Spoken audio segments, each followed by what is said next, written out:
Asante sana. Nimesahau mheshimiwa mmoja. Mheshimiwa Samuel Atandi. Umetoka kule Siaya.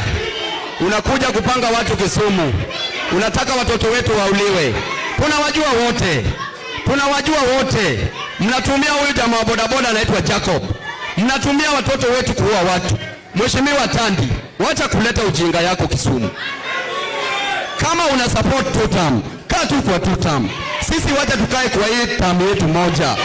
Mwananchi huyu ata decide anapigia nani kura. Wacha nichukue nafasi kuita mheshimiwa seneta kijana wetu shupavu kutoka Nairobi na Bungoma na Kenya mzima. Karibu Edwin Sifuna.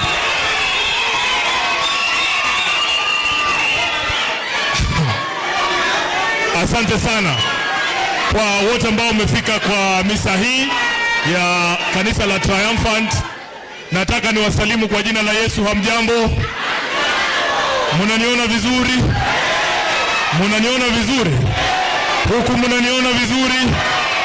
Mimi ndio Sifuna. Na nyinyi ni kina nani? Nyinyi ni kina nani? Na ndio wajue hapa ni wapi?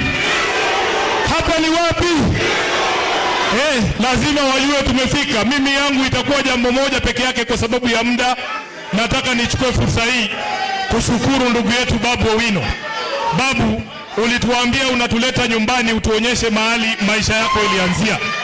Na nataka niseme Bishop, kweli Mungu anaweza kukuinua kutoka kwa umaskini uwe mtu mdogo.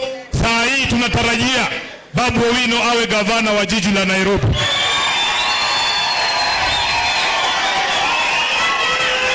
Kwa hivyo Mungu ni mkuu, si ndio? Jambo la pili, tumekuja Kisumu kusema asante kwa wakazi wa Kisumu. Na vile mhubiri ametuambia hapa, safety is the enemy. Ukikuwa mtu muoga huwezi kuleta mabadiliko katika taifa hili letu la Kenya. Wametutishia na sisi, wanatisha kanisa, wanatisha viongozi, wanatisha wananchi. Sisi tunasema tunakuja kwa amani. Manake Kisumu na haswa watu wa Luo Nyanza, mko na historia ya kwamba nyinyi ni wanademokrasia. Mtu anaweza kuja aseme yake, mwingine aje siku nyingine aseme yake na waondoke waende. Na zaidi, nyinyi ndio watu ambao mmeumizwa zaidi katika taifa hili letu la Kenya.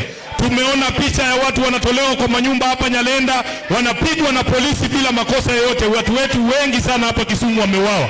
Nyinyi ni watu wa kusimama pale Akesha. Lakini nimerudi hapa kwa sababu ya Mwenyezi Mungu, si ndio?